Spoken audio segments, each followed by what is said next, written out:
Good afternoon, सबको very good afternoon. Good afternoon, Akshay, Roshi, सबको very good afternoon. Good afternoon, Arjit.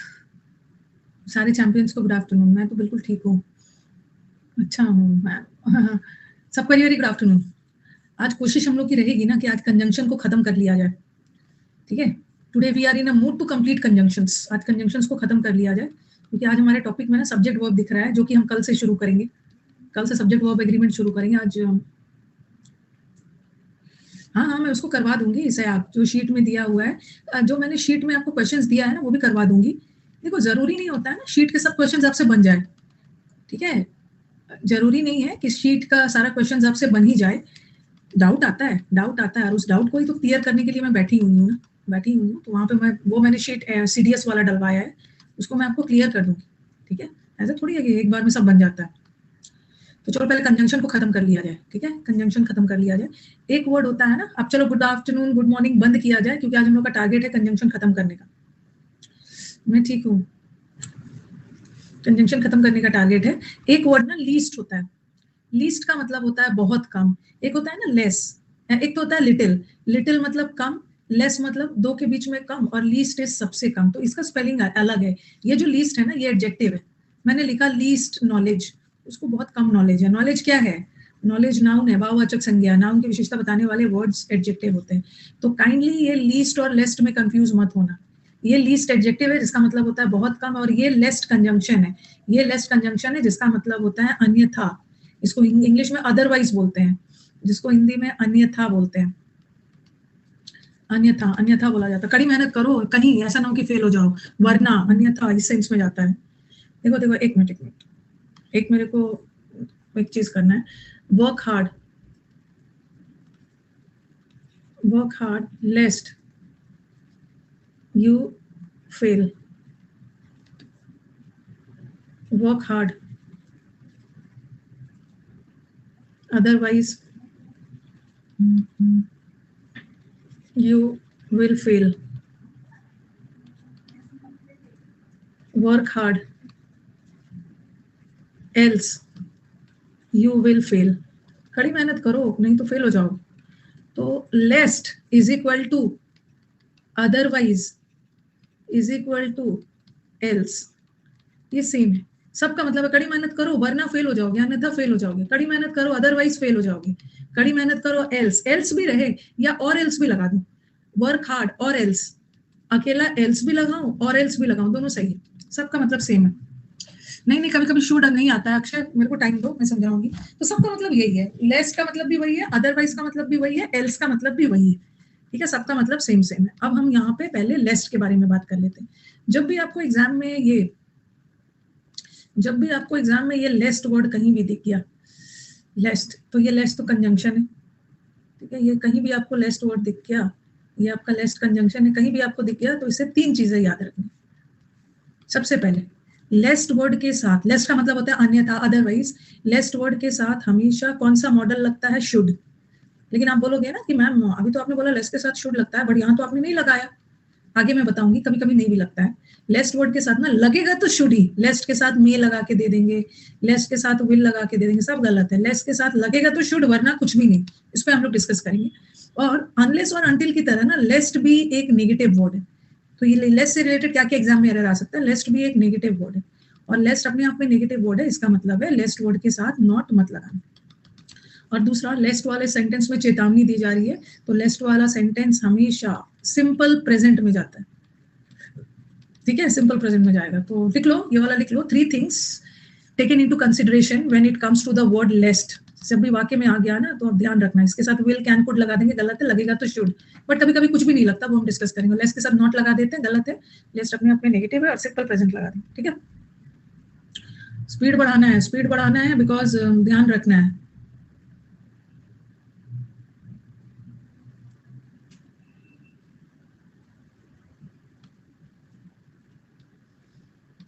लिख लिया है ना? हाँ, हमें ना इस बैच को एकदम कोशिश करना है ना, अभी मार्च अप्रैल, हमें इस बैच को एकदम कोशिश करना है मई मिड में खत्म कर लेने का.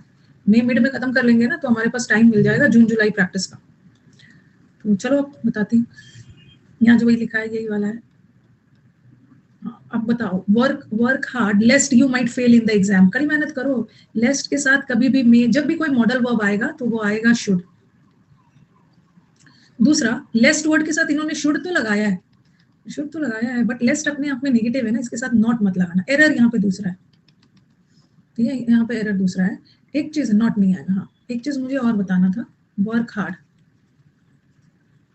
लेस्ट यू माइट फेल, कड़ी मेहनत करो नहीं तो फेल हो जाओगे। वर्क हार्ड, कहीं ऐसा ना हो कि फेल हो जाओगे। फिर लिखा वर्क हार्ड लेस्ट यू फेल। देखो, लेस के साथ तो अगर कोई मॉडल वर्ब लगा है ना तो शुड लगाना। और यहाँ पे देखो, कभी कभी ना work hard लेस्ट you should fail, कभी कभी हम लेस्ट वाला सेंटेंस फ्यूचर में आता भी नहीं है, ये भी विल भी नहीं आएगा, ये सही है। तो आप बोलोगे मैम अभी तो आपने बोला कि लेस्ट के साथ शुड लगाना है, बट इसको आपने यहाँ पे तो शुड नहीं लगाया, फिर भी सही हो गया। कभी कभी हम लेस्ट वर्ड को बगैर शुड का भी यूज कर लेते हैं, that is also correct. Work hard लेस्ट you should fail भी सही है, और शुड नहीं भी लगाया फिर भी सही है। अगर लगेगा, अगर कोई मॉडल वर्ब लगेगा तो शुड लगेगा, माइट की जगह विल की जगह शुड, वरना कुछ भी नहीं। कभी कभी लेस्ट वर्ड बगैर शुड का भी यूज किया जा सकता है, या तो कुछ भी मत लगाओ, लेकिन लगाओ तो शुड लगाओ। हाँ, वॉक प्रॉपरली लेस्ट, ये सेंटेंस एग्जाम का है। वॉक प्रॉपरली नहीं तो गिर जाओगे, तो लेस्ट तो अपने आप में नेगेटिव है, नॉट नहीं लगाएंगे। और दूसरा, लेस्ट के साथ माइट भी नहीं लगता है, तो ये तो गलत। वैसे तो लेस्ट के साथ शुड लगता है, ठीक है, वैसे तो लेस्ट के साथ शुड लगता है, लेकिन नहीं लगा सकते हैं ना, क्योंकि लेस्ट तो अपने आप में नेगेटिव है। अब ये आ गया प्रेजेंट और ये पास्ट, और लेस्ट वर्ड अपने साथ प्रेजेंट होता है। वॉक प्रॉपरली लेस्ट यू फॉल, तो कभी कभी हम बगैर शुड का भी लगा देते हैं, कोई दिक्कत नहीं। या तो लगेगा तो शुड, बट हम नहीं लगा सकते क्योंकि ये नेगेटिव है, फॉल। ठीक है, तो लेस्ट से रिलेटेड ये वाला एरर आता है, लेस्ट यू फॉल। ठीक से चलो वरना गिर जाओगे।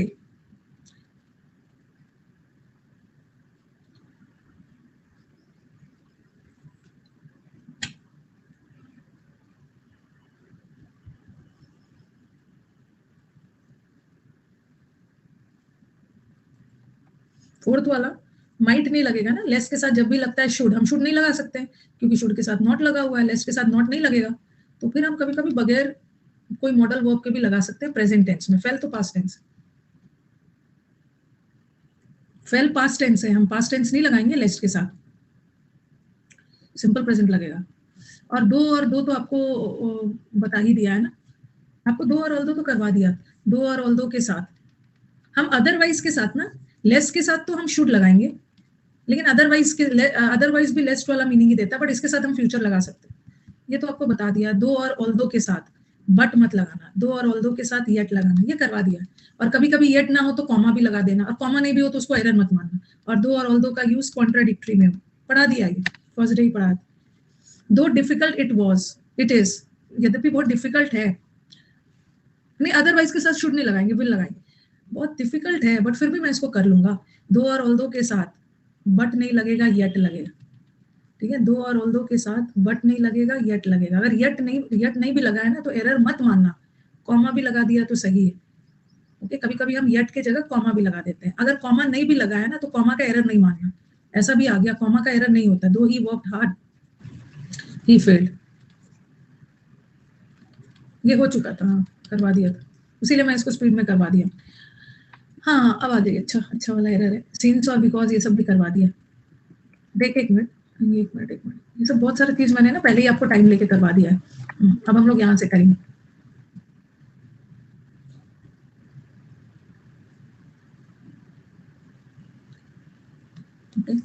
ये जो एज है ना, एज है और जो सो एज है, एग्जाम के किसी सेंटेंस में ये वाला आपको दिख गया, एज और सो एज कंजंक्शन है, ठीक है, ये सेंटेंस में आपको कहीं भी दिख गया ना तो ध्यान रखना कि इससे रिलेटेड एग्जाम में दो ही एरर आता है।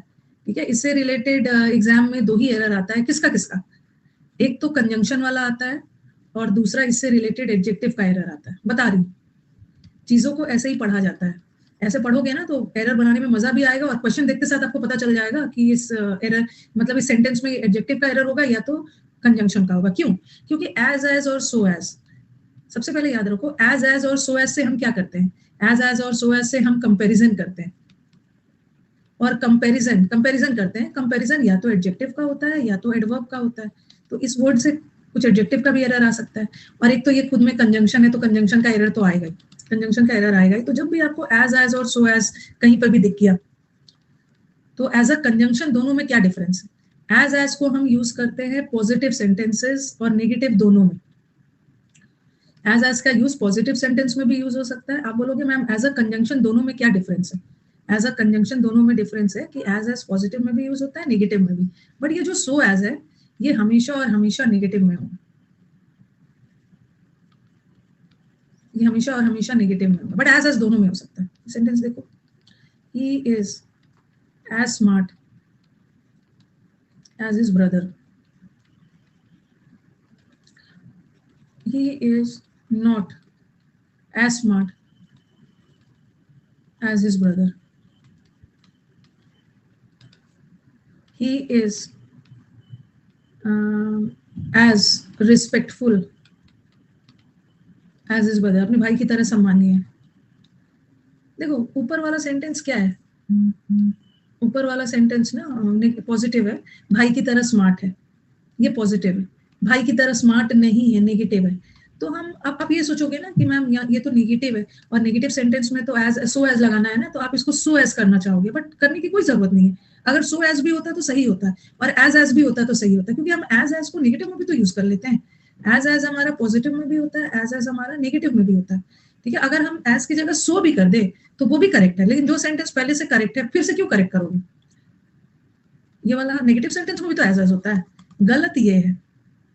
अरे अरे रुको, यहाँ पे लिखना चाहिए था, रुको इसको सुधार लो, इसको सुधारो, मुझे इसको सो कर, सो कर, ठीक है। एज का यूज पॉजिटिव में भी होता है, नेगेटिव में भी, बट सो एज का यूज तो हमेशा नेगेटिव में होता है ना, सो एज का यूज तो हमेशा नेगेटिव में होता है, बट रिस्पेक्टफुल तो पॉजिटिव है भाई की तरह, तो यहाँ पे एज पॉजिटिव नेगेटिव दोनों में, बट सो एज हमेशा नेगेटिव।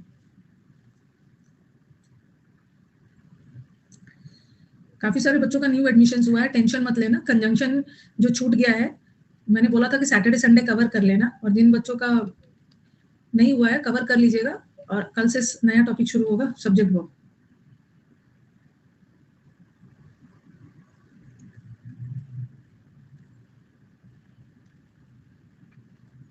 नया टॉपिक शुरू होगा। डाउट है मैम एज को कैसे पहचाने कि आएगा कि नेगेटिव आएगा, इतना पीटूंगी ना। सेंटेंस को पॉजिटिव नेगेटिव नहीं पहचानने आता है। He is as smart as his brother, कैसे पहचाने। ये देख के नहीं लग रहा भाई की तरह स्मार्ट है, ये सेंटेंस कहाँ से नेगेटिव लग रहा है, ये सेंटेंस पॉजिटिव लग रहा है, तो पॉजिटिव सेंटेंस में तो एज यूज होता ही है। अगर मैंने ऐसा लिख दिया he is not as smart as his brother, कैसे पहचाने कि क्या होगा। और फिर मैंने लिख दिया he is not so smart, यही सब ना छोटे छोटे चीज को बार बार करवा के बैच को लेट करवाते हो। ये एज का ये नेगेटिव है ना, ये नेगेटिव है, ठीक है। तो एज का यूज पॉजिटिव में भी तो होता है और नेगेटिव में भी होता है, ये भी सही है। और ये सेंटेंस भी नेगेटिव है, और नेगेटिव में तो सो एज भी यूज हो सकता है, नेगेटिव में एज भी यूज हो सकता है, सो एज भी यूज हो सकता है, बट पॉजिटिव में हमेशा एज होता है, सो एज नहीं होता। और सब करेक्ट है, सब करेक्ट है। और गांधी जी की तरह या भाई की तरह सम्मानीय है, ये पॉजिटिव सेंटेंस है ना, और पॉजिटिव सेंटेंस में सो एज थोड़ी होगा, नेगेटिव में होता है। कैसे शुरू कब होगा कि ये होगा।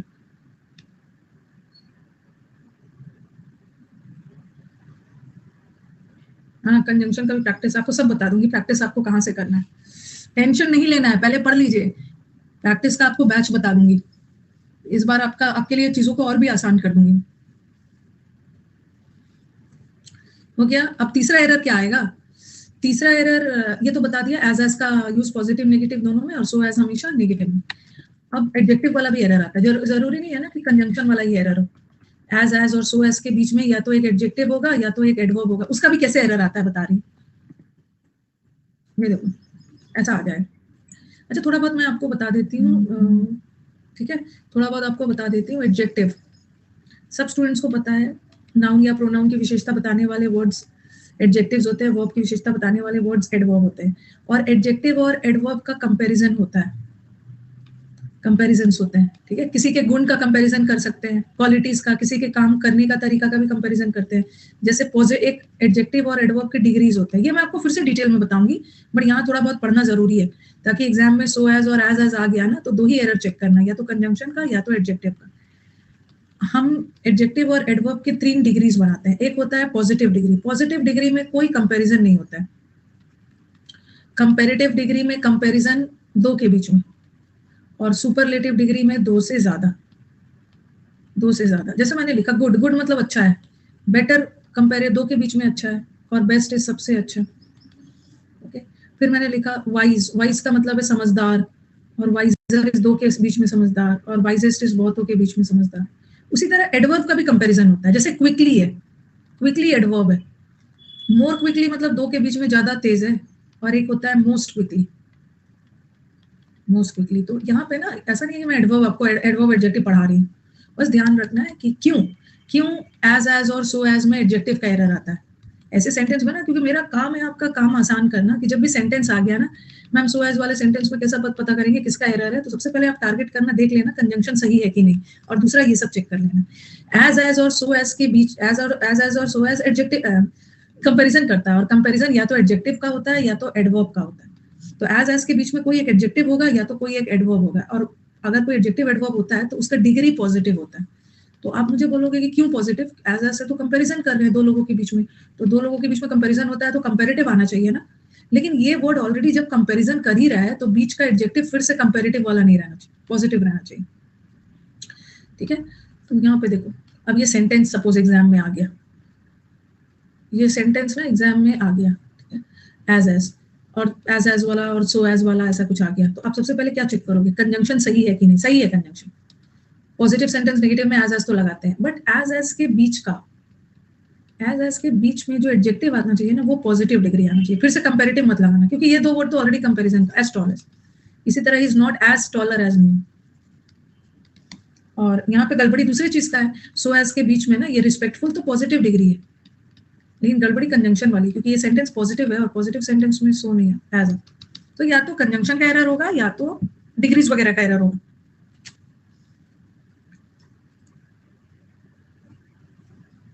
एज टॉलर एज नहीं होगा, एज टॉल एज के बीच में ना कोई भी एडजेक्टिव आएगा पॉजिटिव डिग्री का रहेगा, यार मतलब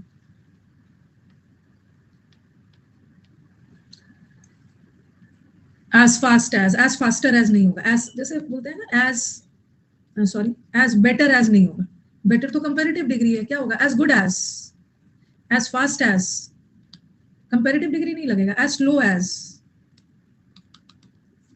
मोर एज नहीं होगा, मोर भी कंपैरेटिव होता है, या तो एज मच एज लगाओ या एज मेनी एज, काउंटेबल है तो मेनी लगा दो, एज मेनी एज नहीं लगाना, as good as well as, यही वाला है, as slowly as.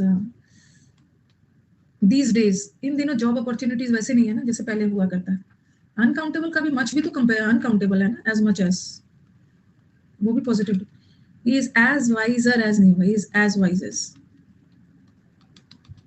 These days job opportunities are not, as के नेगेटिव सेंटेंस है तो एज तो यूज होगा, एज गुड एज।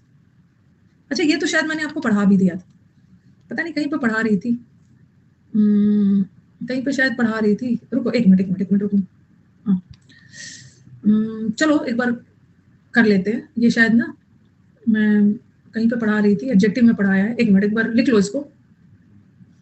ये यहाँ तक एज के बीच में पॉजिटिव डिग्री, एज के बीच में positive degree, as much as भी आ सकता है, मच भी ना पॉजिटिव डिग्री होता है, उसका मोर होता है और उसका मोस्ट होता है। उसी तरह मेनी भी पॉजिटिव डिग्री होता है, उसका भी मोर होता है और मोस्ट होता है, ठीक है। ये वाला थोड़ा सा बता देती हूँ एज के बारे में ना, इस बार मेंस, पिछले बार के मेंस में आया है। ये तीनों सेंटेंस लिख लीजिए, he is as wiser as his brother,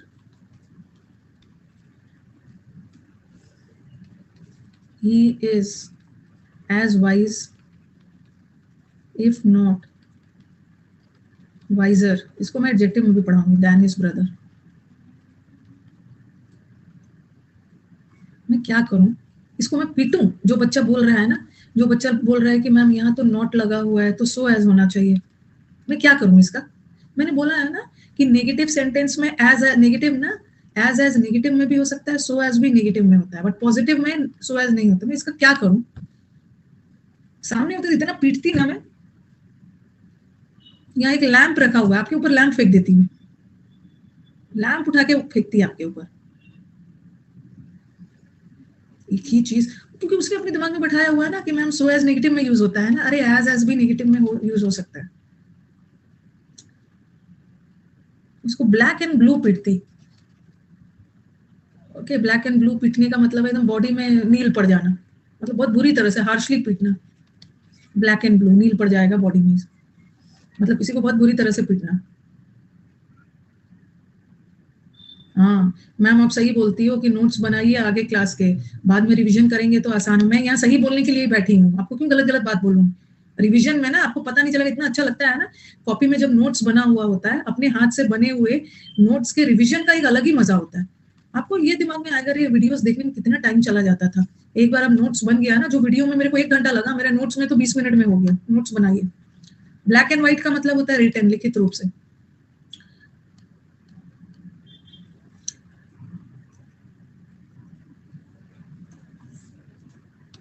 हाँ तो एज वाइजर एज, अच्छा तीसरा उस पर और लिखना था, ये वाला ना लिख लो, और मान लो कि ये आपके क्वेश्चन पेपर में छप गया है, ठीक है, ये छप गया है और इसको हम अच्छे से याद करो। He is as wise as, if not more wiser, as लगा हुआ इसमें। he is if not more wiser than his brother। Okay तो सबसे पहले ना, जहां भी एज दिख गया ना, आंख खोलो अपना, झपकी वपकी खत्म करो, 3-4 बाल्टी पानी डालो फेस पे। एज जहां भी दिख गया, कंजंक्शन का एरर चेक कर लेना, पॉजिटिव नेगेटिव दोनों में आएगा, और सो एज हमेशा नेगेटिव। ठीक है, दूसरा देख लेना बीच में इसका देख लेना, 2 आंख भगवान ने दिया है ना, एक आंख यहाँ एक आंख यहाँ, और बीच का आंख यहाँ लगा के देखना कि जो भी एडजेक्टिव और एडवर्ब होगा ना, वो पॉजिटिव डिग्री का रहेगा, पॉजिटिव डिग्री का रहेगा। और दूसरा याद रखना ना, कभी भी एक एज से कंपैरिजन नहीं होता है। ओके, कंपैरिजन के लिए 2 एज चाहिए, 2 एज मिलके कंपैरिजन करेगा, सो एज मिलके बीच का कंपैरिजन करेगा। ठीक है, तो एज आ गया, पॉजिटिव सेंटेंस है, एज तो लगाया जा सकता है, पॉजिटिव सेंटेंस में एज होता है, लेकिन यहाँ कंपैरेटिव डिग्री नहीं चाहिए, क्योंकि ये एज ऑलरेडी कंपैरिजन कर रहा है, तो पॉजिटिव डिग्री लगाना। दूसरा, एक एज से ना कभी भी कंपैरिजन नहीं रहता है, एक ऐसे कभी उसका कंपैरिजन उसके भाई से हो रहा है ना, उसका कंपैरिजन उसके भाई से हो रहा, एक ऐसे ये वाला मेंस में आ चुका है, लेकिन ट्रेजेडी बहुत बड़ी ट्रेजेडी थी ना, पिछले बार मेंस में आ चुका है, और खुलेआम एसएससी ने इसका आंसर रॉन्ग दे दिया, पता नहीं इसका आंसर रॉन्ग दे दिया था, बच्चों ने चैलेंज किया था, एक ऐसे कंपैरिजन नहीं होता, 2 चाहिए। अब बोलोगे मैम यहाँ तो चलो 2 एज भी है, पॉजिटिव डिग्री भी है, सब ठीक ठाक है, यहाँ पे मोर नहीं आएगा, क्योंकि जब हम ईआर लगा के कंपैरिजन करते हैं ना, तो फिर मोर नहीं लगाना। जैसे देखो, वाइस का वाइजर बनता है, पुअर का पुअरर बनता है, ईआर लगा के बनता है ना, तो वहां पे मोर मत लगाना। मोर हम उसमें लगाते हैं ना जिसका ईआर लगा के नहीं बनता, जैसे मोर ब्यूटीफुलर नहीं होता है ना, मोर इंटेलिजेंटर नहीं होता, वहां मोर इंटेलिजेंट मोर ब्यूटीफुल लगाना। ठीक है, कॉमा वॉमा नहीं हटेगा, कॉमा रहेगा। He is as wise as, भाई की तरह बहादुर है, अगर उससे ज्यादा नहीं है बट फिर भी समझदार।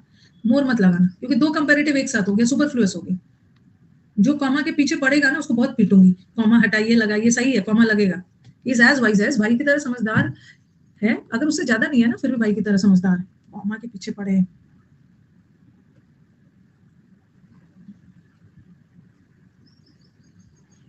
लैंप फेंक के पीटूंगी यहाँ, कॉमा और फुल स्टॉप और अपोस्ट्रोफी और ऐसे ऐसे सजाने का एरर देंगे। मोर नहीं लगेगा, क्योंकि वाइजर तो ऑलरेडी कंपेरेटिव है ना, फिर से मोर क्यों लगाओ।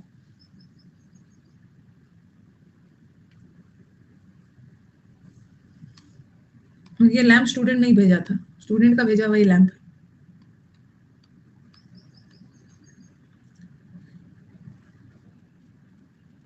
सेकंड में एज आएगा, सेकंड में एज आएगा, 2 एज आएगा, 2 ऐसे कंपैरिजन होता है, हो रहा है ना उसके और उसके भाई के बीच। अकेला एज भी बताऊंगी, ठीक है, अपने आप को बांध के रखो, ज्यादा उछलने की कोशिश मत करो। ये हाँ, एज और सिंस, ये जो एज सिंस, बहुत बहुत एज का ना बहुत सारा मतलब होता है। देखो ये जो एज है ना, ठीक है, ये जो एज है ये चूंकि के सेंस में भी आता है, एक एज कारण भी बताता है, और एक एज का मतलब के जैसा भी होता है। ठीक है, अलग अलग पढ़ाऊंगी जहां जैसे जरूरत है ना। जैसे मैंने लिखा he sings as I do, तो जैसा मैं गाता हूँ ना वैसा वो भी गाता है, तो यहाँ जैसा मेरे गाने और उसके गाने का कंपैरिजन हो रहा है। ठीक है, और एक मैंने लिखा, अभी ये सब लिखने की जरूरत नहीं है, ये तो कंफ्यूजन है आपका इसलिए। As he was ill he couldn't come, तो यहाँ का एज ना कारण बता रहा है, चूंकि वो बीमार था इसलिए वो नहीं आया। तो मैं कारण बताने वाले को एक साथ कंपेयर करूंगी ना, उससे कैसे एरर आएगा वो बताऊंगी, दिखा देती हूँ, जान दे देगा। लेकिन लाइक का मतलब भी के जैसा, और एस का मतलब भी के जैसा, तो के जैसा का एक साथ कंपेयर करके बताऊंगी ना दोनों में क्या डिफरेंस। ठीक है, लेकिन यहाँ अभी आप रीजन वाला ध्यान बोलना है ना, प्रैक्टिस बैच में बहुत उछलना है, यहाँ ज्यादा नहीं। एज और सिंस इंटरचेंजेबल है, मतलब एक के बदले दूसरे लगा सकते हैं, ऐसा कोई एरर नहीं। As he was busy he couldn't come, या आप सिंस भी लगा दो, सिंस भी लगा दो, बिकॉज भी लगा दो, सब सही है। कहीं बुक पे लिखा हुआ मिल जाएगा कि बिकॉज से सेंटेंस स्टार्ट नहीं होता है, होता है, बिकॉज ही वॉज बिजी, होता है होता है। ठीक है, बिकॉज से भी हो सकता है, बिकॉज ऑफ, ऐसा कुछ नहीं है कि हमेशा बिकॉज बीच में ही आएगा। कई सेंटेंस हमारे प्रीवियस पेपर में आया है जहां बिकॉज से वाक्य सही है, कुछ एरर वगैरह नहीं होता है। सबका हिंदी मतलब होता है ना कारण बताना, चूंकि होता है। ठीक है, यहाँ कोई खास नहीं है, सब सही है। As he was busy, busy था, नहीं कर पाया, काम नहीं कर पाया क्योंकि बिजी था। अब एरर यहां से आ जाएगा,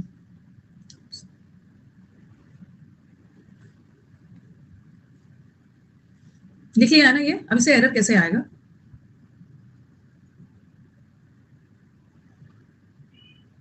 देखो एरर कैसे आएगा। एज, अभी हमने क्या किया था, सो एज से कंपैरिजन करते हैं, एज से कंपैरिजन करते हैं, बट यहाँ सो एज नहीं है, एज सो है। यहाँ का एज क्या बता रहा है, आपका प्री निकला है दशरथ, जो मीन्स की सोच रहे हैं, इतने लंबे लंबे सपने देख रहे हैं, आपका अभी प्री निकला है, पहले प्री निकालो। यहाँ का एज कारण बता रहा है, कारण कारण, चूंकि वो बीमार था, बिजी था, वो नहीं आ पाया, और इसलिए भी कारण बता रहा है, इसलिए भी, और ये भी एज भी कारण बता रहा है, चूंकि वो बीमार था इसीलिए तो नहीं आया, तो दोनों कारण बता रहा है। इसमें से सो हटा दो, कॉमा लगा दो, कॉमा। एज के साथ सो मत लगाना क्योंकि सुपरफ्लुअस हो गया, दोनों कारण बता रहे हैं।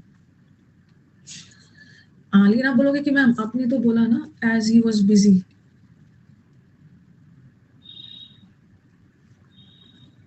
प्री और मीन्स में बहुत डिफरेंस होता है, ये प्री और मीन्स में बहुत डिफरेंस है ना, मैं कभी अच्छे से डिटेल में बताऊंगी, मेरे से आके मिलना पहले। As he was busy so he couldn't come, pre और मीन्स का डिफरेंस ना मतलब ऑनलाइन नहीं बताया जा सकता, ये सामने आओगे तभी बताऊंगी इनका। As you sow, as you sow shall you reap, यहाँ सिंस के बाद नहीं चाहिए। अगर सिंस, जय किशन, अगर सिंस टाइम बता रहा है ना तब परफेक्ट टेंस में डालना, जैसे मैंने लिखा ना, he has been absent since Monday, रट्टा लगा लिया है कि सिंस वाला सेंटेंस ना परफेक्ट टेंस में होगा। अरे सिंस वाला सेंटेंस परफेक्ट में तब होगा ना जब सिंस टाइम बता रहा है, मंडे से लेकर अब तक एब्सेंट है, और यहाँ पे तो सिंस कारण बता रहा है, since he was absent he couldn't complete the work, ये तो कारण बता रहा है, इसको तो पास्ट में भी डाल सकते हैं। As you sow shall you reap, जैसा बोगे ना वैसा पाओगे, सो करना मतलब बीज सो करते हैं ना, बोना। तो आप बोलोगे कि मैम यहाँ तो एज और सो को गलत बता दिया आपने, सो को कटवा के कर दिया, यहाँ तो सही है,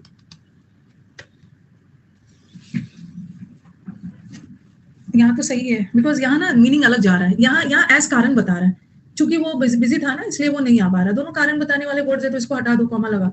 बट यहाँ एज का मतलब ना, एक एज का मतलब जैसा भी है, जैसा बोगे वैसा पाओगे, यहाँ कुछ कारण वारण नहीं बता, दिस वन इज करेक्ट, जैसा वैसा।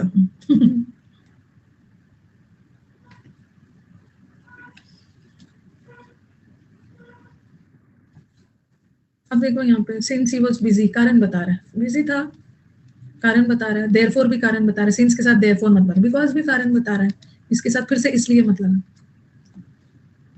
देखो अब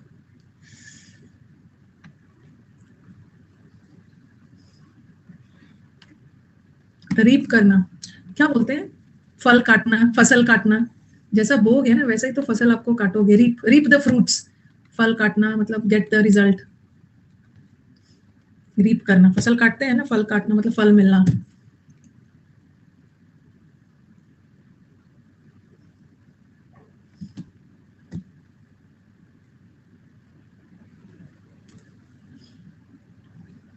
हो गया, लिख लिया है ना? थोड़ा स्पीड बढ़ाइए, स्पीड बढ़ाइए, एकदम ट्यूबलाइट की तरह काम नहीं करना है। अगर इस बार सिलेक्शन चाहिए, 37,000 वैकेंसीज में सिलेक्शन चाहिए, एकदम स्पीड बढ़ाना है। सिर्फ इस बैच को करने से एग्जाम नहीं निकलना है, अभी टारगेट रखना है ना, प्रैक्टिस बैच जल्दी से जल्दी जोड़ देना। हाँ ये वाला करवा दिया था ना, आपको याद है? दो ऑल दो को कॉन्ट्राडिक्टरी में यूज होता है, ये सब कॉन्ट्राडिक्शन वाला तो बता ही दिया था। और सिंस और कॉन्ट्राडिक्टरी में नहीं यूज होता है, ये तो करवा दिया है।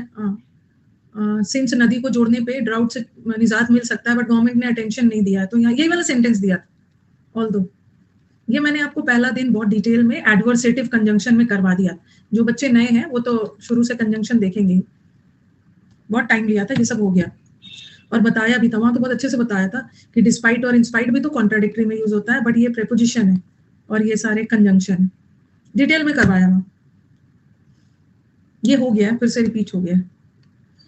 हाँ अब एक और बहुत खूबसूरत, पहले मुझे समझा लेने दीजिए। ये जो ड्यू टू है ना, ड्यू टू कारण बताता है, बिकॉज ऑफ भी कारण बताता है, और बिकॉज भी कारण ही बताता है, रीजन बताता है। बट बिकॉज क्या है? बिकॉज कंजंक्शन है। और ये भी बता दिया था बिकॉज ऑफ, लेकिन अभी मैं दूसरा चीज बताऊंगी, ये प्रेपोजिशन। हमेशा ना आप देख रहे हो कि हर जगह हम लोग ना सिर्फ कंजंक्शन नहीं पढ़ रहे हैं, कंजंक्शन चैप्टर तो पढ़ ही रहे हैं, बट कंजंक्शन से हम लोग प्रेपोजिशन को जोड़ते हुए पढ़ रहे हैं। दोनों को जोड़ के पढ़ोगे ना तो एग्जाम्स में जब ऑप्शंस आ जाएंगे तो फिर आप कंफ्यूज नहीं हो।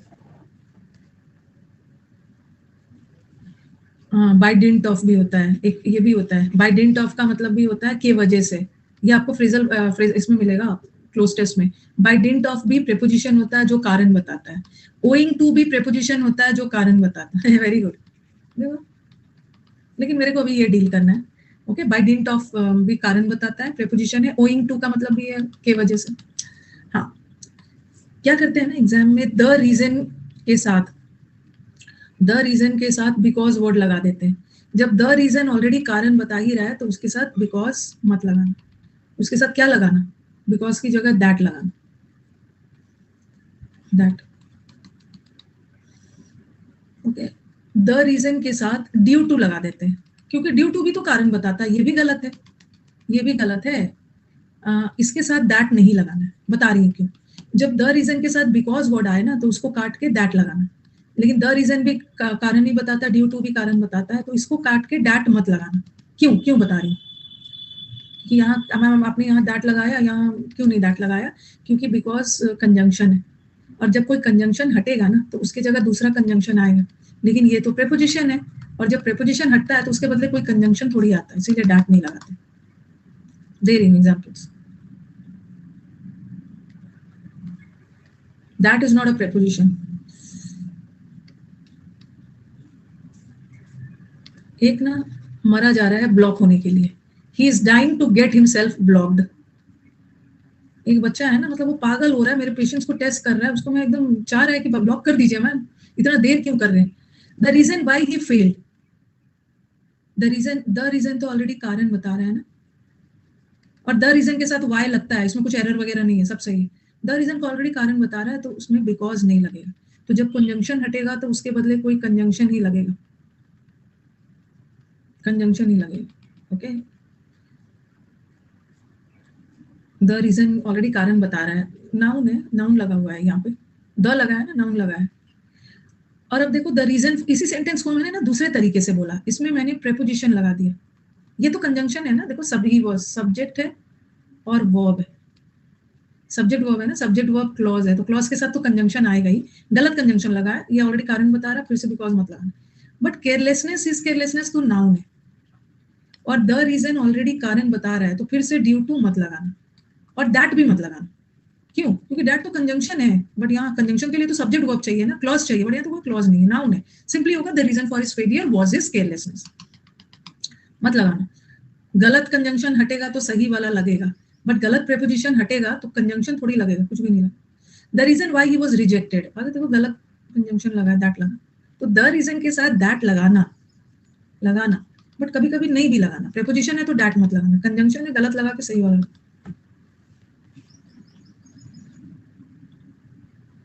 हो गया।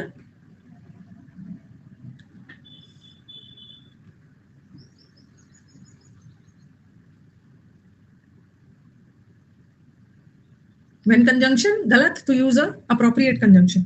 जब कंजंक्शन है ही नहीं तो वहां कंजंक्शन की जरूरत है पड़ेगी ही नहीं। हो गया। बहुत ब्यूटीफुल आ गया हमारा ब्यूटीफुल। अगर किसी ने आपसे पूछा लाइक, ये लाइक क्या है, ठीक है, ये लाइक वाक्य में क्या हो सकता है, ये वाक्य में प्रेपोजिशन भी हो सकता है और ये वाक्य में वर्ब भी हो सकता है, वर्ब भी हो सकता है। पहले तो मुझे एक चीज बताना है, थोड़ा सा कम जगह लूंगी, मुझे बहुत सारा चीज समझाना है अच्छे से। लाइक, पहले तो लाइक वाला समझा दो। ये लाइक प्रेपोजिशन भी होता है और ये लाइक कंजंक्शन भी होता है, ठीक है। अरे वर्ब भी होता है, वर्ब भी होता है। एक लाइक प्रेपोजिशन के सेंस में, लाइक ही सिंग्स लाइक मी, के जैसा, के जैसा। और एक लाइक का मतलब पसंद करना, किसी चीज को पसंद करना। ओके, तो लाइक का दो मतलब है, एक लाइक का मतलब के जैसा और एक पसंद करना। और जिस लाइक का मतलब होता है, जिस लाइक का मतलब के जैसा होता है ना, उसका उल्टा होता है अनलाइक। और जिस लाइक का मतलब होता है पसंद करने वाले सेंस में, उसका उल्टा होता है डिसलाइक, ठीक है, उसका डिसलाइक होता है। तो याद करना, अगर लाइक का मतलब के जैसा के सेंस में है ना, तो उसका मतलब है अनलाइक। अनलाइक का मतलब होता है के जैसा नहीं। Ram unlike his brother is smart, Ram अपने भाई के जैसा नहीं है, राम स्मार्ट है, के जैसा नहीं। और एक लाइक का मतलब है पसंद करना, इसी का उल्टा होता है नापसंद करना। वीडियो को डिसलाइक करते हो ना, वीडियो को जाके यूट्यूब पे डिसलाइक करके आ जाते हैं। एक होता है अलाइक, अलाइक अलग है, अलाइक एडजेक्टिव है, ठीक है। अलाइक का मतलब होता है एक, मतलब अलाइक का मतलब होता है ना सिमिलर, सिमिलर एक जैसा, दो आइडेंटिकल, वो छोड़ो। ओके, तो अब मुझे बताओ कि अनलाइक क्या है। जब लाइक का मतलब के जैसा है और वो प्रेपोजिशन है, तो उसी तरह अनलाइक का मतलब है के जैसा नहीं, वो भी प्रेपोजिशन है। ओके, प्रेपोजिशन है। और जब लाइक का मतलब पसंद करना, वो वर्ब है, तो डिसलाइक का मतलब भी नापसंद करना है, वर्ब है, वर्ब है, वर्ब है, ठीक है। तो ये अनलाइक का, लाइक का दो ऑपोजिट होता है, एक अनलाइक वो के जैसा सेंस में नहीं आ रही है, एक डिसलाइक। जैसे मैंने लगा ही लाइक्स, ही लाइक्स क्या है, स्वीट्स, उसको मिठाई पसंद है। और फिर मैंने लिखा ही लाइक्स क्या है, एक मिनट, ही सिंग्स लाइक मी। ये देखो, ये क्या है, सब्जेक्ट है, ये क्या है, सब्जेक्ट है। और सब्जेक्ट को क्या चाहिए, वर्ब चाहिए, उसको मिठाई पसंद है। और यहाँ तो ये वाला वर्ब है, और ये लाइक्स प्रेपोजिशन है। प्रेपोजिशन का क्या होता है, प्रेपोजिशन का ऑब्जेक्ट होता है। प्रेपोजिशन के बाद जो आता है ना, ऑब्जेक्ट होता है। ऑब्जेक्ट होने के लिए नाउन या प्रोनाउन, तो यहाँ तो प्रोनाउन, यहाँ पे ऑब्जेक्ट है प्रोनाउन के रूप में, ठीक है, प्रोनाउन के रूप में।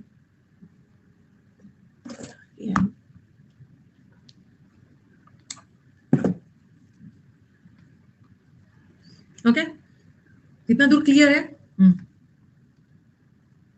इतना दूर क्लियर है? तो ये मैंने इसलिए बताया ना, कभी कभी ऐसा आ जाता है।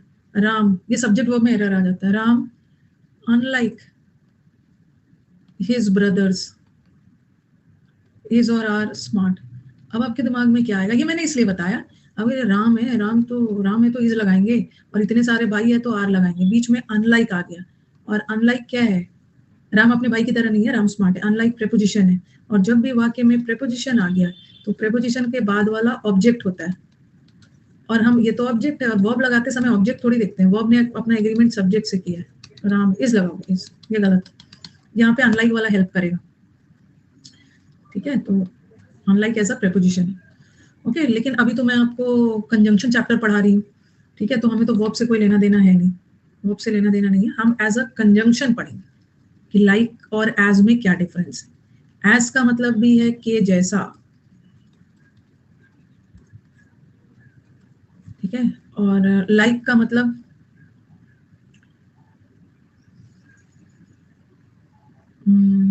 एज का बहुत सारा मतलब होता है, ओके, के जैसा।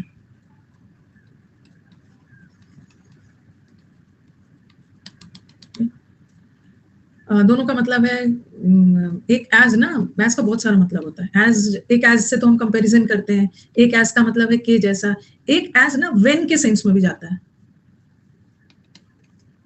ओके। जैसे मैंने लिखा as I was getting down, as I was getting down the stairs, my bag fell off, ऐसा कुछ है। तो यहाँ पे देखो, as I was getting down, मैं सीढ़ियों से उतर रही थी ना, तो यहाँ एज का मतलब के जैसा नहीं, व्हेन आई वॉज गेटिंग, यहाँ व्हेन का भी सेंस है ना। और एक कितना जगह कितना कितना सारा चीज देख रहे हो कि एक तो एज दो साथ आ गया, कंपैरिजन हुआ। और एक एज का मतलब मैंने कारण बताने के लिए भी बताया, चूंकि वो बीमार था। एक एज के जैसे के सेंस में भी था, एक एज का मतलब व्हेन के सेंस में भी जा रहा है। As I was getting, as I was about to leave, मैं अभी when I was about to, मैं अभी जाने वाली थी, तब तक बारिश शुरू हो। तो एज आई वॉज, वो अलग अलग सेंस में जाती। दिस इज द ब्यूटी, यही तो ब्यूटी है। कोई भी भाषा सीखते हैं ना, तो ये लैंग्वेज की ब्यूटी होती है। अलग अलग तरीके से हिंदी की भी ब्यूटी होती है, चीजों को यूज करते हैं। लैंग्वेज सीखना एक बहुत बड़ी चीज होती है। बचपन से हमें 2+2 थोड़ी सिखाया जाता, पहले लैंग्वेज ही सिखाया जाता है। कोई भी भाषा, सिर्फ इंग्लिश ही नहीं है। मैथ, मैं मैथ्स बोल रही हूँ, हिंदी हो, कोई भी भाषा सीखने में टाइम लगता है। उड़िया सीखने में भी टाइम लगता है, हाँ। आई लव, मेरे को टाइम नहीं मिल पाता। मेरे को बहुत मन होता है ना कि मेरे को करीब 10 लैंग्वेज आता, फ्लुएंटली आता। Love learning languages. हाँ, तो लाइक का मतलब भी है के जैसा, और एस का मतलब भी है के जैसा। एस का मतलब भी है के जैसा, लाइक का मतलब भी है के जैसा। बट दोनों में डिफरेंस क्या है कि ये जो एज है ना, दिस इज अ प्रेपोजिशन के जैसा के सेंस में, और this as is a conjunction,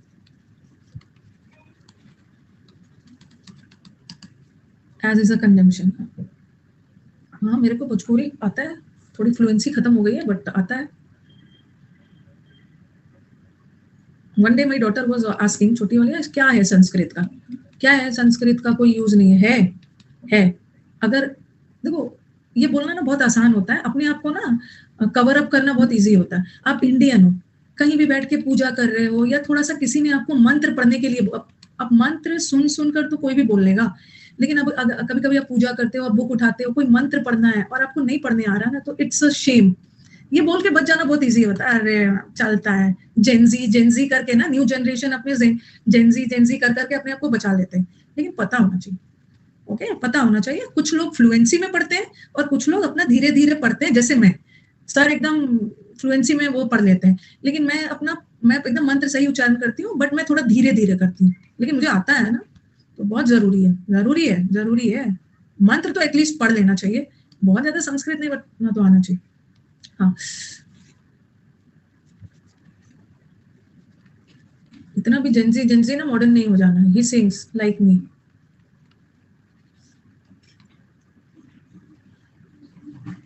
और he sings as I do.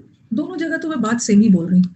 वो मेरी तरह गाता है, और जैसा मैं गाता हूँ वैसा वो भी गाता है, लेकिन डिफरेंस क्या है ना, ये लाइक प्रेपोजिशन है। He sings like Ram, he sings like Mohan, he sings like मी, तो लाइक प्रेपोजिशन है, और प्रेपोजिशन के बाद एक ऑब्जेक्ट चाहिए, और ऑब्जेक्ट या तो नाउन प्रोनाउन होता है। बट एज तो कंजंक्शन है ना, और कंजंक्शन के बाद एक सब्जेक्ट और एक वर्ब चाहिए, क्योंकि कंजंक्शन बहुत वफादार टॉपिक है। इसके इस साइड में सब्जेक्ट वर्ब, अभी देख रहे हो जो अपने फर्स्ट क्लास मैंने आपको क्लॉज पढ़ाया है, हर जगह आप जा रहे हो ना, तो ये क्लॉज यूज कर रही हूँ मैं। सब्जेक्ट वर्ब, यहाँ एक क्लॉज है। अगर आपको मैं फर्स्ट क्लास क्लॉज पढ़ाती ही नहीं, आपको नहीं पता चलता, एज सब्जेक्ट वर्ब क्लॉज है। और कंजंक्शन बहुत वफादार टॉपिक है, क्लॉज को क्लॉज से जोड़ रहा है, तो एज इज अ कंजंक्शन। उसके बाद हमेशा एक सब्जेक्ट वर्ब का पेयर रहेगा क्लॉज के रूप में, और यहाँ लाइक के बाद तो हमेशा एक ऑब्जेक्ट आएगा। He sings like Ram Mohan Shyam, सब वैसा है। अगर लिख लिया इसको, पहला दिन का क्लास करना जरूरी है।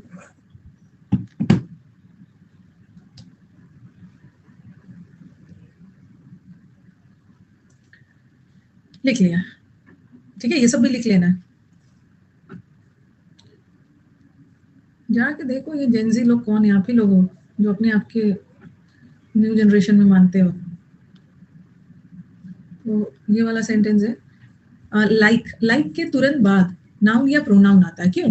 क्योंकि लाइक प्रेपोजिशन है, प्रेपोजिशन के बाद नाउन प्रोनाउन आता है, और एज के बाद क्लॉज आता है। क्यों? क्योंकि एज कंजंक्शन।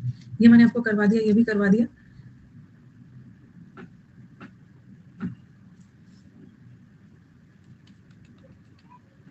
और ये देखो, शी एंजॉयज, उसको हर टाइप ऑफ म्यूजिक पसंद है, जैसे मैं, मेरे को पसंद है। एज, आई, और ये सब्जेक्ट वर्ब, सब्जेक्ट वर्ब मिलके क्लॉज, तो सब्जेक्ट वर्ब मिलकर क्लॉज बनाता है ना, तो ये कंजंक्शन, कंजंक्शन। थर्ड में लाइक कहाँ से हो जाएगा? आई डू है, नहीं होता। लाइक आई डू नहीं होगा, मैं लाइक आई डू तो ना पीटूंगी ना। अच्छा, एक मिनट सयाग, आई और मी में क्या डिफरेंस है? आई सब्जेक्टिव केस है, सब्जेक्ट के लिए, और मी ऑब्जेक्ट के लिए, पता है ना? ये सब्जेक्ट के लिए, मी ऑब्जेक्ट के लिए। तो आप जो बोल रहे हो ना like I do, I do, तो लाइक तो प्रेपोजिशन है, और प्रेपोजिशन का तो सब्जेक्ट नहीं होता है, प्रेपोजिशन का तो ऑब्जेक्ट होना चाहिए ना। लाइक के बाद आई नहीं होगा, मी होना चाहिए, तो यहीं पे ऐसा लाइक नहीं, एज आई डू सिंपली रहता ना, लाइक मी तब हो जाता, लाइक मी। दो क्लॉज है यहाँ पे, हमें कंजंक्शन की जरूरत है। ग्रामर में बहुत इजी आ रहा है, मैं क्या बोलूं। अभी आपका ना वो आएगा, मेंस का आंसर की आएगा। मेंस का जब आंसर की आएगा ना, तो मेंस का आंसर की आएगा ना, देखना कितना इजी ग्रामर आएगा, इतना इजी ग्रामर आएगा, तो वो आपको ना रियलाइज होगा बेकार का हम ग्रामर के पीछे पागल पड़े, क्योंकि इतना इजी आ रहा है। जब आंसर किया आएगा तब आपको, मैं वेट कर रही हूँ सारा क्वेश्चंस करवाऊंगी, तब आपको दिमाग में आया होगा ना कि अरे असली सिलेक्शन तो इसमें है, असली सिलेक्शन तो इसमें है, क्लोजनेस, पीक्यूआरएस और पैसेज में। बेकार का ये सब के पीछे पागल हो रहे हैं। पिछले 4-5 साल से इजी आ रहा है, इजी इजी भी नहीं बना पाते हो ना, due to lack of practice. ऐसा नहीं है शुभ, जो दिल्ली पब्लिक स्कूल वाले जो बच्चे हैं ना, जिनका जीवन बन गया है, नहीं होता ऐसा। मेरे डॉटर्स है ना, मेरे डॉटर्स है, तो ऐसा दिमाग में लाना भी मत। डॉटर्स है, कभी कभी मैं बोलती हूँ चलो क्लोज टेस्ट था, तो मैं बोलती हूँ ना इसमें सही वाला, उन लोग की इंग्लिश अच्छी है, ठीक है, इंग्लिश अच्छी है, लेकिन क्लोज टेस्ट में ना फंसते हैं, क्योंकि ये सब क्लोज टेस्ट बनाने के लिए ना, मतलब आपको बहुत डीप नॉलेज चाहिए, वो सब फंसते हैं। वो सब तो बोलते समय बहुत अच्छे से बोल देंगे, जब दो ऑप्शन बहुत क्लोज आ जाता है तो वो भी रॉन्ग कर देते हैं। दो ऑप्शन क्लोज आ जाता है ना, रॉन्ग कर देते हैं, और तब मैं शान से बोलती हूँ अरे तुम लोग तो बेकार हो, इससे अच्छे तो मेरे स्टूडेंट्स हैं। अभी मैं उनको देती ना, फटाफट वो कर लेते हैं। तो ऐसा कुछ भी नहीं है, ठीक है। जो दिल्ली पब्लिक और वो सब वाला, सब प्रैक्टिस का खेल है। जब दो ऑप्शंस क्लोज आ जाते हैं ना, कोई कुछ नहीं कर पाता है।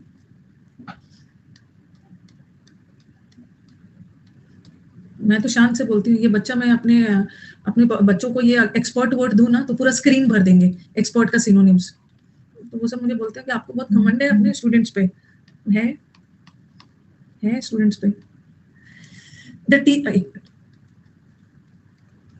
एक मिनट, ये वाला तो मैंने शायद आपको करवा दिया है ना। हाँ, ये हो गया। तो एक सेंटेंस करते हैं, कैसे एरर आएगा। The teacher asked the students to go to market and buy some fruit. As होगा, टीचर ने बच्चों को बोला जाओ मार्केट जाओ और कुछ फ्रूट खरीद के लाओ, जैसे कि एप्पल्स लाओ। तो एप्पल नाउन है ना, ऑब्जेक्ट के रूप में, क्लॉज नहीं है ना, तो लाइक हो, लाइक।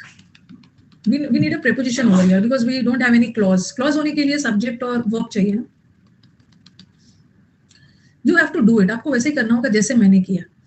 अगर ना इसको स्पोकन इंग्लिश में यूज करोगे ना, you have to do it just like I have done it.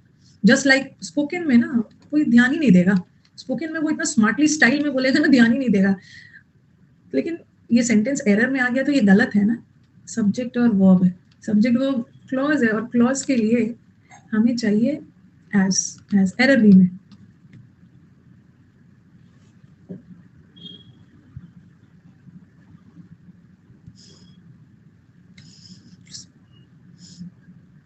अच्छा, ये ABCD क्या है? ओहो, ये भी बताना है, सॉरी। ये ABCD क्या है? I am sorry. ये देखो यहाँ पे अगर एरर है ना तो ए पार्ट करना, यहाँ से लेकर यहाँ है तो बी पार्ट करना, लेकिन एरर तो इसमें था ना, तो ये सी पार्ट का है। यहाँ पे गड़बड़ी किसमें थी, एज में, तो ये बी पार्ट का एरर है, ठीक है, ऐसे यहाँ।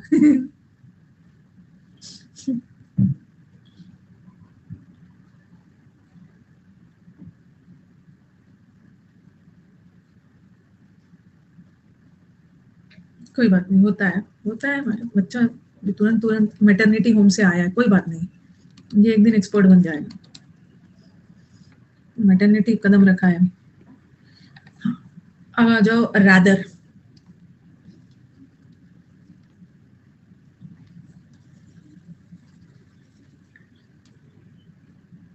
मैं ये सोच रही हूँ ना, अगर आप लोग एग्री करते हो ना, तो जैसे कि मैं एक स्पेशल क्लास ले लूँ आपकी,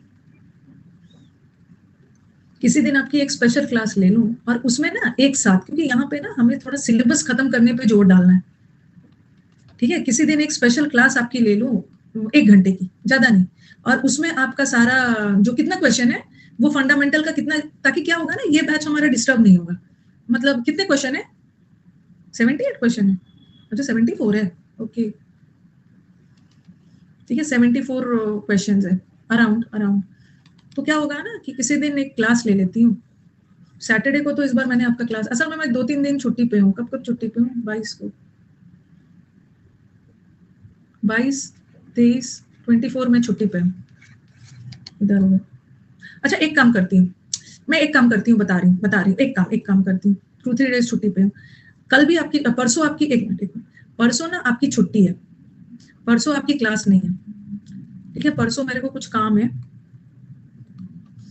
परसों मेरी क्लास नहीं है, ठीक है, सुबह वाली क्लास है, यूट्यूब क्लास और ये सब नहीं है, तो मैं कोशिश करती हूँ ना परसों रात में कोई शेड्यूल वगैरह डाल देती हूँ, रात का डाल देती हूँ, ओके, हाँ उसी दिन कर देती हूँ, रात में एक रात को कितने बजे डाल दूँ, 8 बजे डाल देती हूँ, 8 बजे, रात को 8 बजे एक स्पेशल क्लास डाल देती हूँ, ठीक है, हाँ, और उसमें क्या करती हूँ ना, जो मैंने आपको शीट दिया है ना 74 क्वेश्चंस का, इसको ना मुझे पूरा सॉल्व करने में मतलब 1 घंटा तो लगेगा ही, तो ये क्या होगा कि हमारा ये बैच बच जाएगा, ठीक है, तो परसों हम लोग कर लेंगे ये बैच।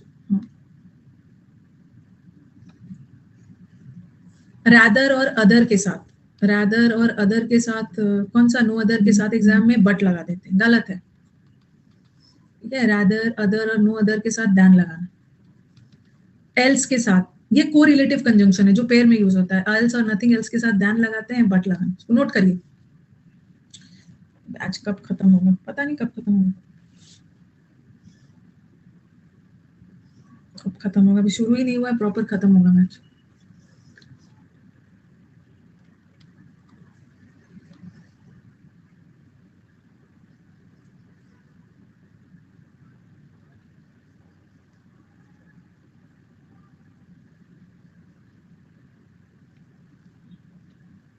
लिख लिया सबने,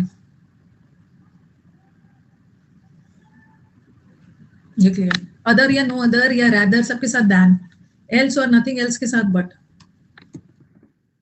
आई हैव नो अदर क्लेम, मेरे पास दावा, अपनी संपत्ति के अलावा दावा करने के लिए कुछ भी नहीं है, नो अदर के साथ बट नहीं होता, than, I would rather have the bat, मेरे को बॉल नहीं चाहिए, मेरे को बैट चाहिए, रैदर के साथ और नहीं होगा, दैन, उसको पीस, शांति के अलावा कुछ भी नहीं चाहिए, एल्स के साथ, नथिंग एल्स के साथ but, but it is nothing else than your pride, ये कुछ नहीं बल्कि तुम्हारा घमंड है ना, जो तुम्हें ऐसी चीजें बोलने पे मजबूर कर रहा है, नथिंग एल्स के साथ देन नहीं बट, ये तो इजी है, पेयर वाला कंजंक्शन।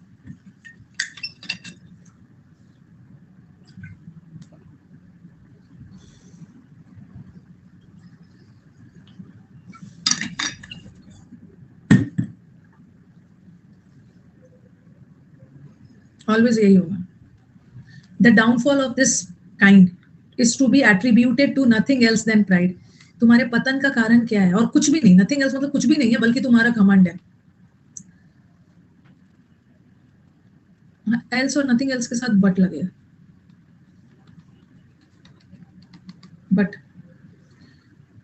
हिज मैनर्स इंडिकेट, उसके उसके तौर तरीके ये दर्शाता है ना कि उसका कोई इंटेंशन नहीं है, बल्कि सिर्फ उसके पैसे चुराना, नो अदर के साथ हाँ दैन होगा। तो कोई भी एरर नहीं है, ये भी आता है एग्जाम में, नो एरर भी आता है, ठीक है, इसको हमारे स्टूडेंट्स नो एरर माने, ये भी हो गया।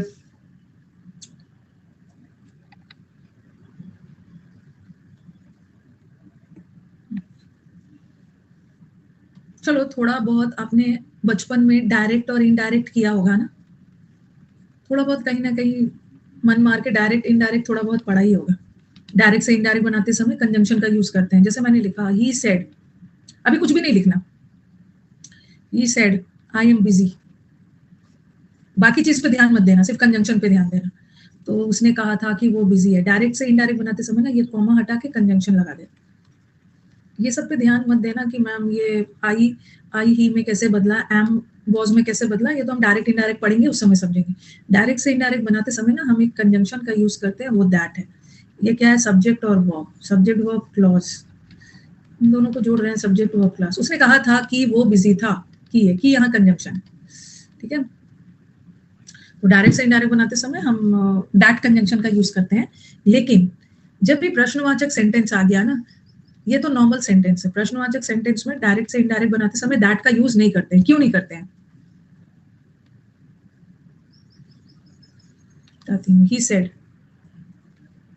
he said what are you doing, ये वाला प्रश्नवाचक नहीं था, अब मैं सेंटेंस प्रश्नवाचक दे रही हूँ। he said what are you doing, क्या कर रहे हो?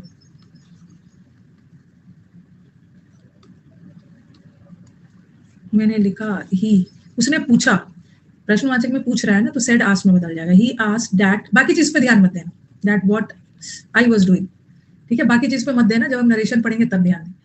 तो यहाँ बोलोगे मैम यहाँ तो अपने डायरेक्ट से इनडायरेक्ट बनाते समय ना डैट लगाया, बट ये प्रश्नवाचक में क्यों नहीं लगाया?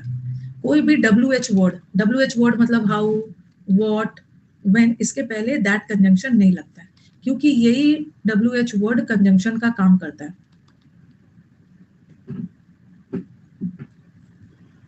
ठीक है। ये सब्जेक्ट है, ये वर्ब है, ये सब्जेक्ट है और ये वर्ब, यही WH वाला वर्ड ना कंजंक्शन का काम कर जाता है, इसीलिए फिर से दैट नहीं लगाते, दैट नहीं आएगा। बट यहाँ पे कोई WH वर्ड नहीं था ना, तो यही चीज मैंने यहाँ पे बताया है कि कोई भी WH इंटरोगेटिव वर्ड हो, जैसे who, where, when, which, why, ये सब के पहले दैट कंजंक्शन नहीं लगाना, क्योंकि यही कंजंक्शन का काम कर जाएगा, ठीक है। We wanted to know what could be done in that case, हम जानना चाहते थे कि देखो WH वर्ड के पहले दैट लगाते, गलत है।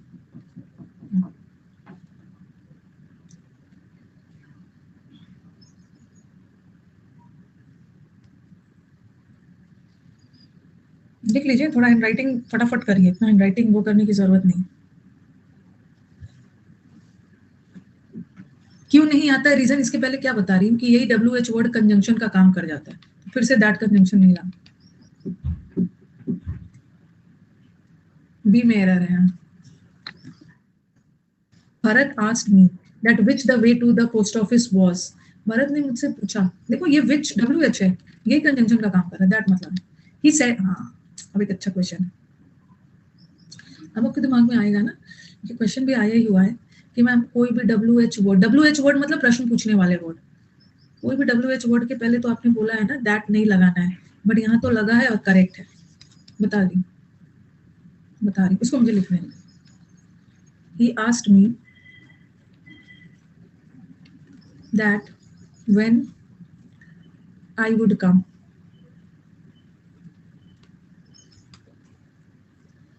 और he said to me, या he told me, told भी कर सकते हैं,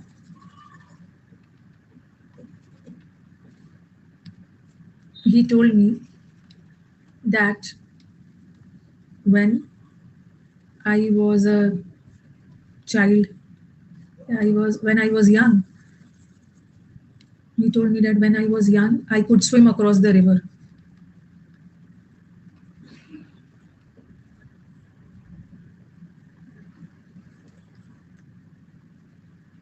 I could swim across the river।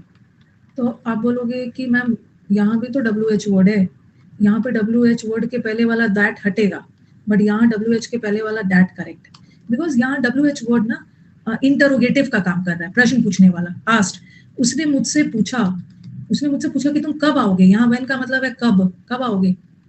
यहाँ पे क्वेश्चन पूछा जा रहा है, तो यहाँ का WH इंटरोगेटिव वर्ड का काम कर रहा है। जब WH इंटरोगेटिव का काम करे ना, उसके साथ दैट मत लगाना। बट यहाँ उसने कुछ पूछा नहीं, उसने बोला जब I was young I could swim across the river. जब मैं, यहाँ WH का काम नहीं कर रहा, कोई प्रश्न नहीं पूछ रहा, यहाँ लगा सकते हो, लगा सकते हो। It's not asking any question over here. No error है, करेक्ट है। तो यहाँ तो फटाक से क्या करोगे, अरे WH वर्ड के पहले दैट आ गया, गलत है, नो एरर। कंजंक्शन टाइम लेने वाला चैप्टर है।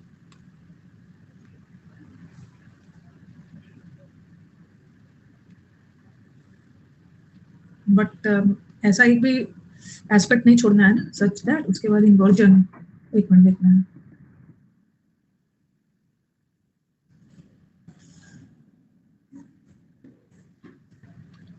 सब इम्पोर्टेंट है। हाँ, बोलोगे कि बस इसमें भी डाल दीजिए मैम, मेरे को दुनिया का हर चीज इम्पोर्टेंट लगता है, सब important. Conjunction is a junction.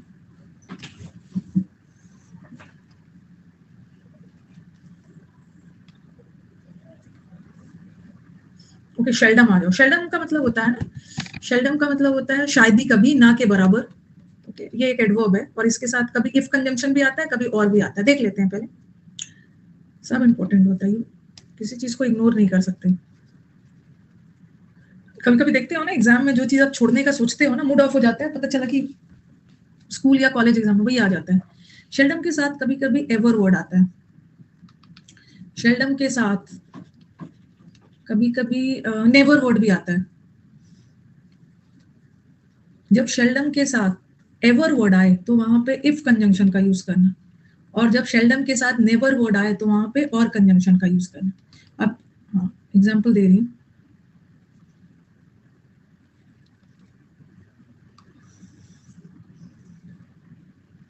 Seldom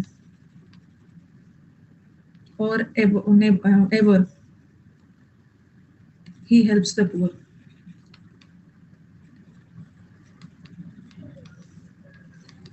अपने प्रिपरेशन वाले फेज को ना बहुत टेंशन में मत लो, एंजॉय करो। प्रिपरेशन वाले फेज में आप आपको लगेगा कि मैम क्या आपने बोल दिया, ये एंजॉय करने वाला फेज है। अप्स एंड डाउन्स आते रहते हैं, किसी दिन बहुत लो फील करेंगे, मन नहीं करेगा कुछ करने का, बट फिर से पुल योर सेल्फ टुगेदर और स्टार्ट करना। फिर सिलेक्शन फेज को एंजॉय करिए, सिर्फ बाद का याद करिए। सिलेक्शन के बाद वाले लाइफ को याद करते रहिए, बहुत मजा आएगा तैयारी। नेगेटिव हो जाते हैं बीच बीच में ना, किसी किसी दिन पॉजिटिव हो जाते हैं, किसी किसी दिन नेगेटिव हो जाते हैं, सही बोला।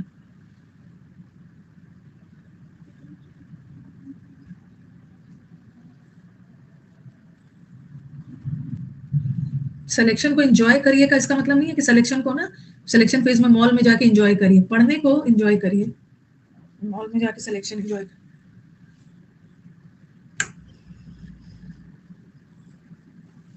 सिलेक्शन सॉरी, शेल्डम और ever, he helps the poor. अब बोलोगे कि क्या डिफरेंस है मैम यहाँ पे, एवर वर्ड लगा है तो इफ लगाओ, उसके साथ नेवर वर्ड लगा है तो और लगाओ। और फिर आप ये भी बोलोगे कि मैम ऐसा भी तो कर सकते हैं कि शेल्डम के साथ और को रहने देते हैं, हम और को रहने देते हैं, एवर को ही नेवर में बदल देते हैं, इससे ना सेंटेंस का मीनिंग चेंज हो जाएगा।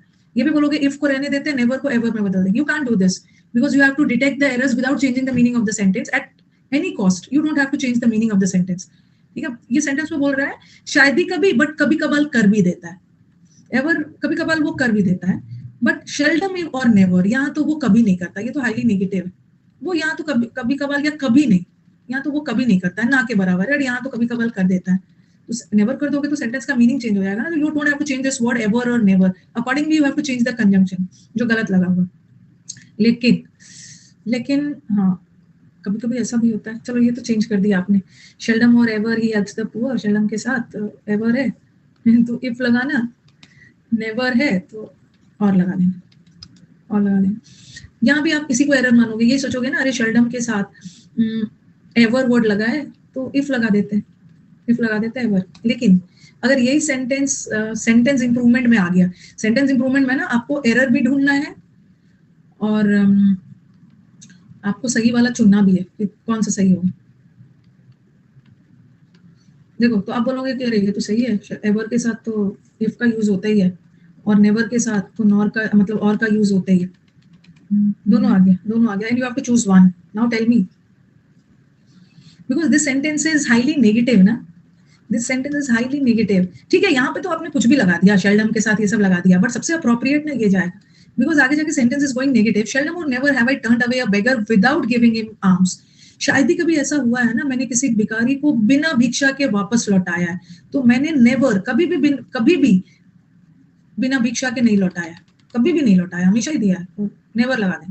I have never turned away, वापस नहीं किया, कभी भी किसी भिखारी को बिना भिक्षा के वापस नहीं किया। नेगेटिव है ना, तो ये डालना। टर्न अवे क्लोज टेस्ट में आता है। टर्न अवे का मतलब है ना किसी को इनकार कर देना, रिजेक्ट कर देना। कुछ प्रपोजल लेके आया गया, उसको बॉस ने टर्न अवे नहीं, वो तो टर्न डाउन कर दिया, टर्न डाउन कर दिया तो रिजेक्ट कर दिया। टर्न अवे मतलब किसी को हटा देना बिना कुछ दिए।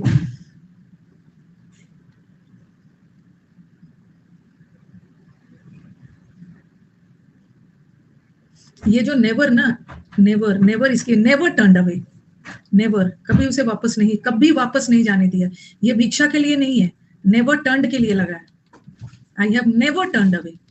नेवर ये है ना एडवर्ब है, किसी वर्ब के लिए लगा है, वर्ब के लिए लगा है। टर्न्ड अवे वापस नहीं लौटाया, कभी नहीं। अभी तो और भी अच्छा वाला आ गया।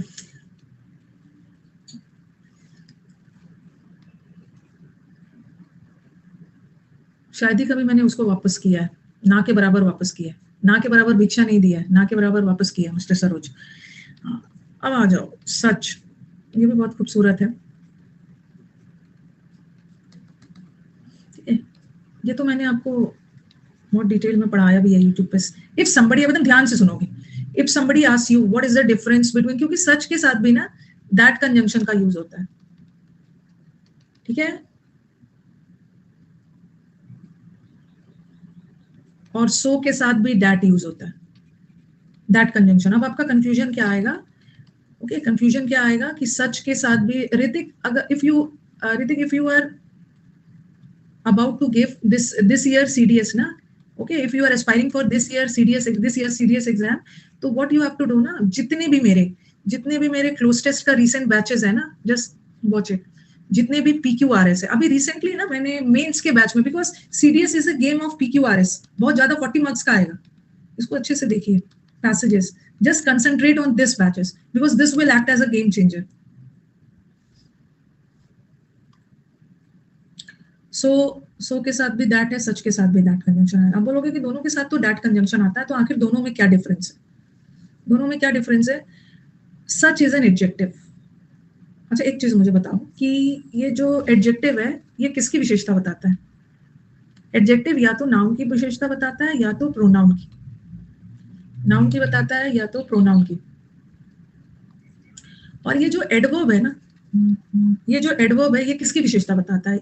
जब मैंने आपको बेसिक का क्लास लिया था तो बताया था ना कि एडवर्ब वर्ब की भी विशेषता बताता है, ठीक है, एडवर्ब एडजेक्टिव की भी विशेषता बताता है, और एडवर्ब दूसरे एडवर्ब की भी बताता है, दूसरे एडवर्ब की भी बताता है, ठीक है। हाँ, तो अगर आपसे कोई पूछे कि ये सच क्या है, तो सच एक एडजेक्टिव है, और सच एक एडजेक्टिव है इसलिए सच के बाद एक नाउन या प्रोनाउन आएगा, नाउन या प्रोनाउन आएगा। और ये जो सो है ना, सो एक एडवर्ब है, तो सो के बाद या तो एक एडजेक्टिव आएगा या तो सो के बाद एक एडवर्ब आएगा, क्योंकि सो एडवर्ब है, एडवर्ब दूसरे एडवर्ब की विशेषता बताता है, एडजेक्टिव की भी बताता है, ठीक है। यही वाला चीज मैंने यहाँ पे लिखा है, यही वाला चीज यहाँ पे चला गया। हाँ देखो, ऐसा मत लिखो, आप ऐसा लिखो, छोड़ो उसको। इफ समबडी आस्क यू कि सच के साथ भी तो डैट आता है और सो के साथ भी तो डैट आता है, दोनों के साथ दैट कंजंक्शन आता है, तो दोनों में डिफरेंस क्या है? तो आप लिखो कि सच एडजेक्टिव है और सच के बाद हमेशा एक नाउन आएगा फॉलोड बाय अ नाउन, ठीक है, जनरली नाउन आ जाता है, ओके। और सो एक एडवर्ब है, और सो के बाद याद रखना, सच के बाद नाउन और सो के बाद या तो एक एडजेक्टिव आ सकता है या तो एडवर्ब आ सकता है, क्योंकि सो एडवर्ब है ना, एडवर्ब पे विशेषता बता सकता है एडजेक्टिव। इसको लिखिए, एग्जांपल्स दे रही हूँ।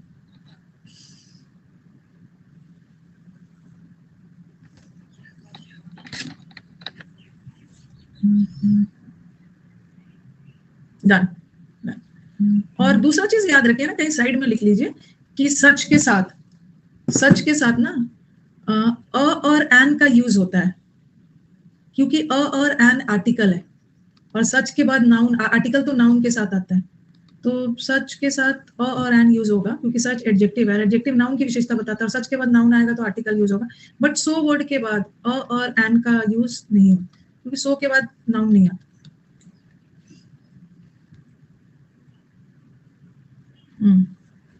ठीक है। और तीसरा चीज याद रखिए, तीसरा चीज कि कभी कभी सच के साथ अ और एन नहीं भी आता है। अ और एन तब आएगा ना जब उसके बाद कोई नाउन आया और वो सिंगुलर हो। जैसे मैंने लिखा such a boy, such a boy is dangerous, ऐसे लड़के डेंजरस होते हैं। Such an example, such an example ऐसा लिख दिया।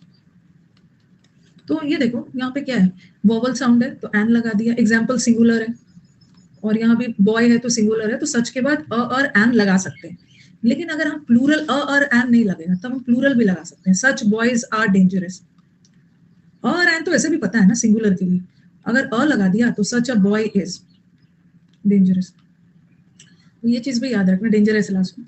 तो सच के बाद हम अ और एन लगेगा, आर्टिकल लगेगा तो सिंगुलर होगा नाउन, बट आर्टिकल नहीं है, हम प्लूरल भी लगा सकते हैं। बट नाउन तो ये भी है ना, नाउन ये प्लूरल है और ये वाला सिंगुलर है, और सच एडजेक्टिव है, प्लूरल नाउन भी लेता है सिंगुलर भी लेता है, और रहेगा सिंगुलर रहेगा प्लूरल। सच के साथ काउंटेबल अनकाउंटेबल दोनों लगा सकते हैं। हाँ लिख लीजिए, लिख लीजिए, टाइम हो गया। कल मेरे को ना लग रहा है फिर से टाइम लगेगा। एक एग्जाम्पल, अभी एक एग्जाम्पल से नहीं काम होने वाला है, कल कर लेंगे, कल कर लेंगे, कल कर लेंगे, ठीक है। बहुत सारे एग्जाम्पल्स हैं यहाँ पर, यहाँ पे एग्जाम्पल्स है, यहाँ पे इतना एग्जाम्पल्स है, ओके।